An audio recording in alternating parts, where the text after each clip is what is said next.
दोस्तों, कर्ण एक महान योद्धा थे और योद्धा होने के साथ ही एक महान दानवीर भी थे। कहा जाता है दानवीरता का फायदा महाभारत में स्वयं उनकी माता कुंती और देवराज इंद्र ने उठाया। और कर्ण के इतने बड़े दानवीर होने के कारण स्वयं महादेव भी उनसे खुश होकर उनके अंतिम समय में उन्हें वरदान तक दिया।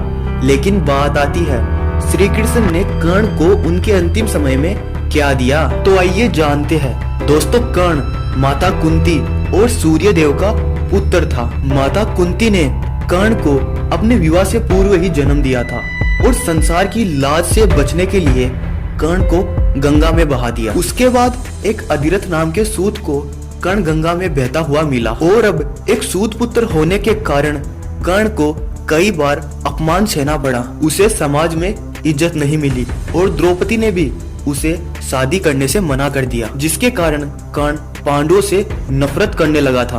तो आखिर क्या यही वजह थी कि कुंती पुत्र होने के बाद भी कर्ण पांडवों से महाभारत में युद्ध किया और इसी के साथ कर्ण को महाभारत के ग्रंथों में एक महान वीर योद्धा और एक महान दानी बताया है। इसी के साथ कर्ण के महाभारत में दान के कई किस्से भी मशहूर है। कहा जाता है जो भी कर्ण के पास कुछ मांगने के लिए जाता, कर्ण अवश्य ही किसी ना किसी तरीके से उसे कुछ ना कुछ दान में अवश्य ही देता। इसीलिए कर्ण को एक महान दानवीर राजा भी कहा जाता। इसी कारण कर्ण की मृत्यु के अंतिम समय में स्वयं श्री कृष्ण भी कर्ण की परीक्षा लेने गए और कर्ण से कुछ दान में मांगा। अब कर्ण के पास अपने मुख में एक सोने के दांत के सिवा कुछ भी शेष नहीं था, इसीलिए उसे तोड़कर श्री कृष्ण को अर्पण कर दिया।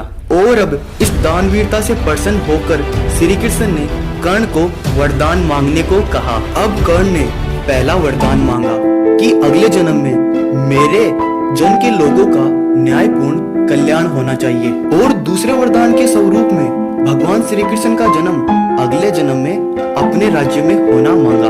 और तीसरे वरदान के रूप में कहा कि मेरा अंतिम संस्कार ऐसा कोई व्यक्ति करे जो पाप से मुक्त हो। अब वरदान देते हुए भगवान श्री कृष्ण ने सारे वरदान स्वीकार कर लिए, परंतु तीसरे वरदान के कारण भगवान श्री कृष्ण दुविधा में आ गए और ऐसी जगह सोचने लगे जो पाप मुक्त हो।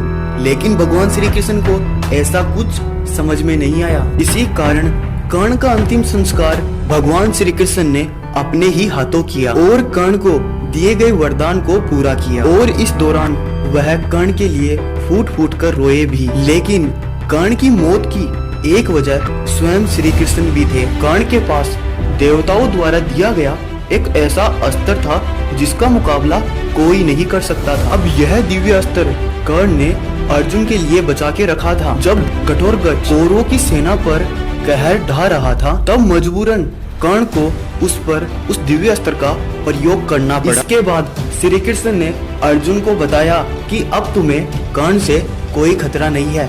और इसी के तहत श्री कृष्ण की नीति के अनुसार अर्जुन ने महाभारत में कर्ण का वध कर दिया। तो दोस्तों, आपका इसके बारे में क्या कहना है? कमेंट के जरिए हमें जरूर बताएं।